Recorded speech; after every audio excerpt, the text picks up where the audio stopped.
title of this program is Great Minds with Michael Medved, and it really does require a great mind and great breadth of learning to survey the entire sweep of Western intellectual history to pick out a crucial but deeply disturbing trend. That's what Richard Weikart has done. He is a historian of modern Europe and teaches at California State University Stanislaus. He's also a senior fellow with Discovery Institute's Center for Science and Culture.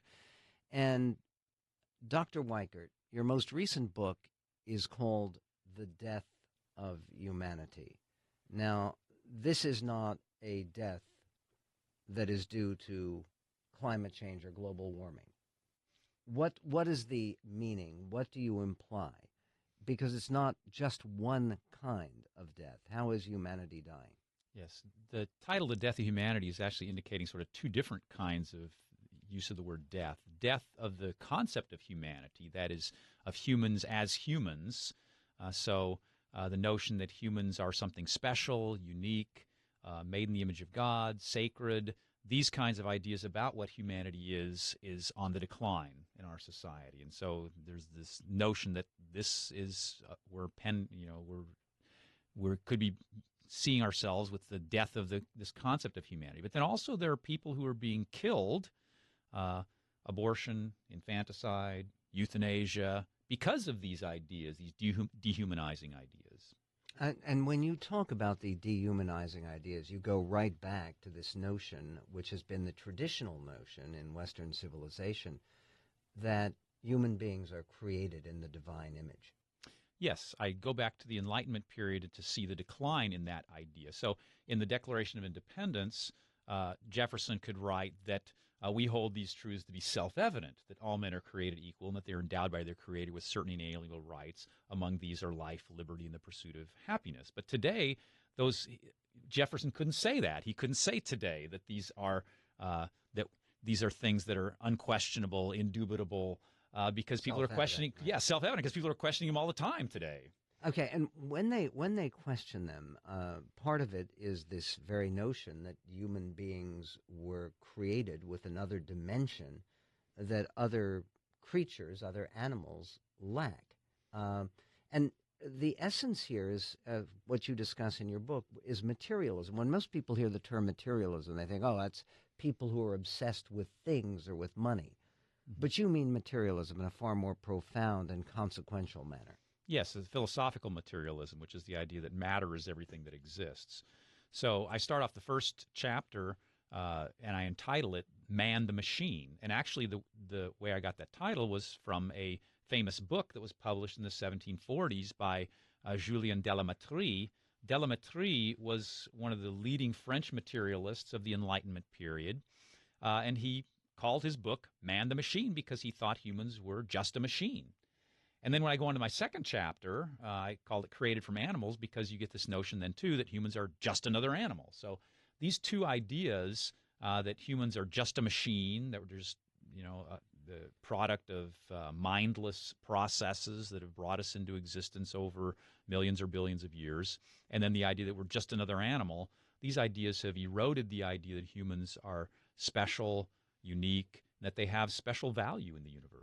What's fascinating to me, and looking at your book, The Death of Humanity, it just leaps out, is that in the Jewish tradition, from which I come and which I try to honor, the idea of the creation story in the Hebrew original goes to the essence of two different words in biblical Hebrew for a soul of an animal and for the soul of a human being.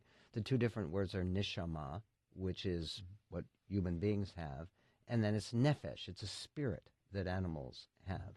That notion that we have something that no other creature possesses because God breathes into us directly when he is creating Adam in the biblical story, that would be the very opposite of the materialistic approach to human existence.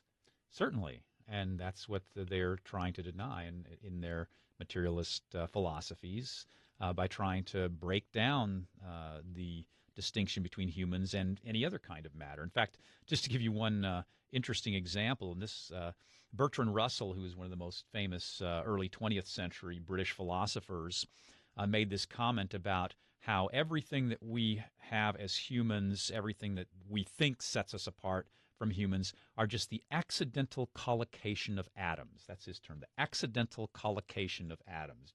We're just thrown together by accident over a time, and that's all we are. And it's random.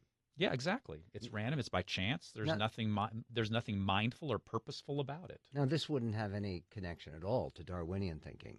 Of course, Darwinism has the same notion of not having any kind of purpose, plan, or anything in view. So my second chapter on created from animals, and by the way, the word created, that term created from animals actually does come from Darwin. Darwin used that term in his notebook. He talked about how we are created from animals.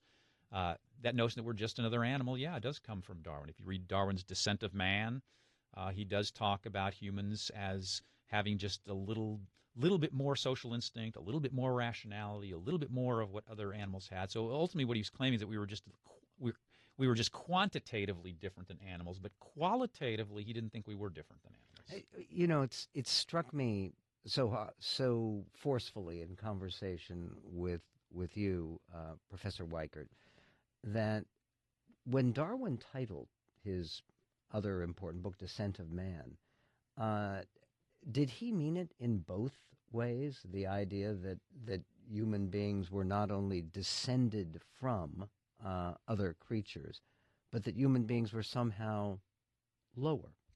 No, I think he would have taken offense at that notion. In fact, he makes very clearly he thinks they're higher.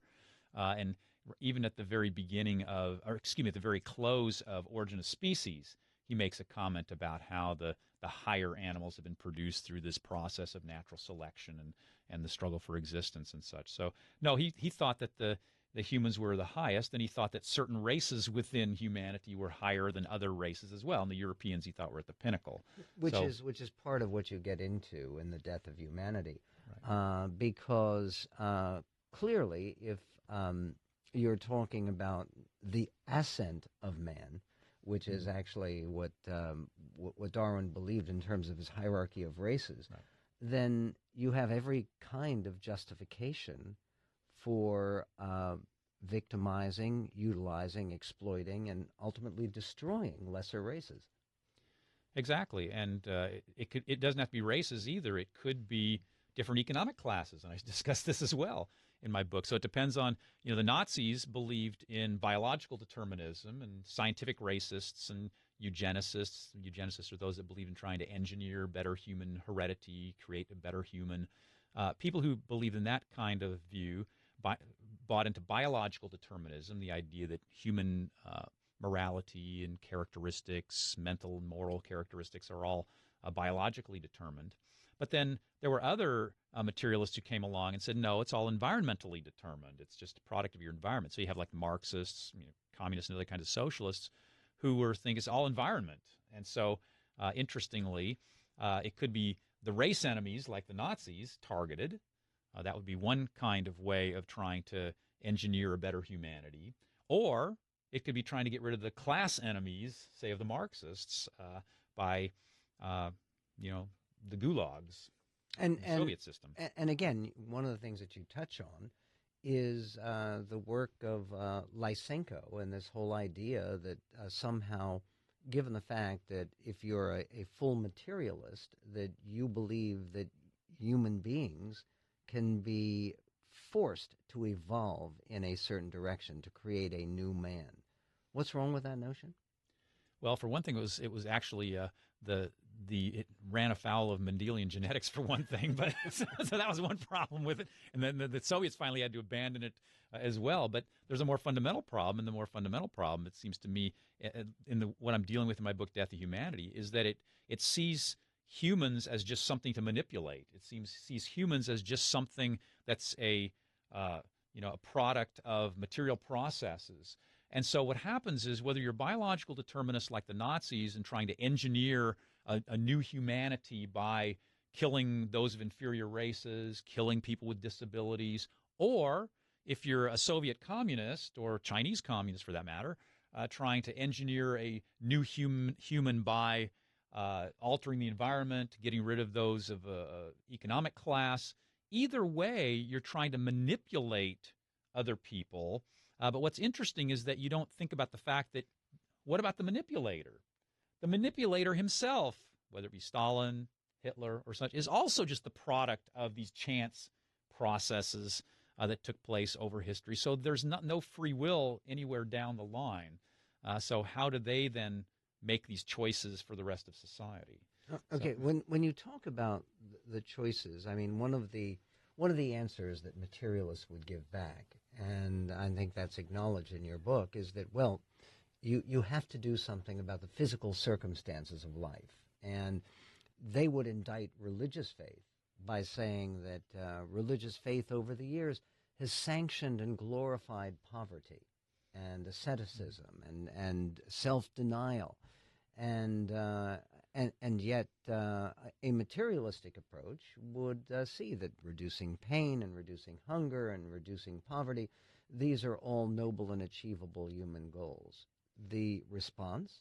Well, but it does it by reducing humans to being having no value and no worth, and so there's no real reason to reduce poverty. Okay, so if except for yourself. Yeah, well, yeah, except for whatever you want for yourself and what serves your own interests. So my response to that would be that basically what happens very often is that, and I make this argument in my book at quite a number of places, that materialists basically saw off the limb they're sitting on by destroying morality, but then wanting to take moral positions like that we should have happiness for the human race, that we should do things that provide for the betterment of humanity and all these kinds of things. And they also have very highfalutin goals. I mean, you look at Marxism and what they're pushing for. You look at all its talk about oppression and all these other kinds of things. Well, they're making moral judgments all the time while they're undermining the notion that there is even such a thing as objective morality. And so part of the death of humanity that I talk about in my book is also the death of morality, the idea that there is no such thing as any kind of fixed norms, objective right or wrong. And so once you buy into that idea, then you open the door to these atrocities. Even if the Marxism doesn't necessarily imply Stalin, you open the door to Stalin because you don't have anything to counter him with. You know, what could a Marxist tell Stalin that is he doing wrong? Well, again, if your ultimate morality is something that is defined by materialistic consequences, and this, I think, goes into a very essential distinction that people would make between the common popular culture understanding of materialism and the philosophical materialism that you're talking about in your book, Death of Humanity. Why does an emphasis on materialism threaten death to the human project? Because once you've undermined the notion that human life has value, it has purpose, it has meaning, it has moral significance, there's no reason to preserve human life. Or basically, we can just decide which human lives we want to preserve and which ones we don't. And so you end up with arbitrary notions about whose life we should preserve. So for an example, one of the issues that I discuss in the next to the last chapter of my book is physician-assisted suicide and euthanasia. We are sort of, in our society, we know on the one hand that suicide is not a good thing, and so we spend lots of money on suicide prevention programs. We set up barriers at the Golden Gate Bridge and there's actually a hotline on the Golden Gate Bridge. You know, you can pick up the phone and call suicide prevention hotline there on the Golden Gate Bridge. We spend lots of money to try to keep people from committing suicide. So we, at one level, I would argue, we do, even materialists, know that there's something special about humans, that they shouldn't be killing themselves. On the other hand, when persons reach people have terminal illnesses, we then can say, well, those people's lives don't really have value. Of course, and to be really consistent, I think the materialists are saying that no human life really has any significance or value. But then we can just sort of make these arbitrary guidelines. So in the state of Washington, Oregon, California, and several others, we now have physician-assisted suicide where people with terminal illnesses can get physicians to help them commit suicide at the end of their lives. So we've made this judgment that their lives don't have value any longer, and we'll even help you commit suicide. If you look at American life and statistics, and this is something that I'm very concerned with and talk about a lot on the radio, right now we've made progress in so many areas. We have fewer traffic deaths. We have fewer gun accidents. We have greatly reduced the levels of homicide in our country to levels that many people thought were impossible. The one area where we have not made progress is suicide. This is, as a matter of fact, when you talk about gun deaths, which of course is a very big concern of the left, the great majority of gun deaths now are people using firearms to end their own lives. Do you think that this reflects some of these cultural, philosophical changes that you're talking about? Oh, I'm convinced it does. And in fact, there was really no significant debate about suicide in Western society until the Enlightenment period.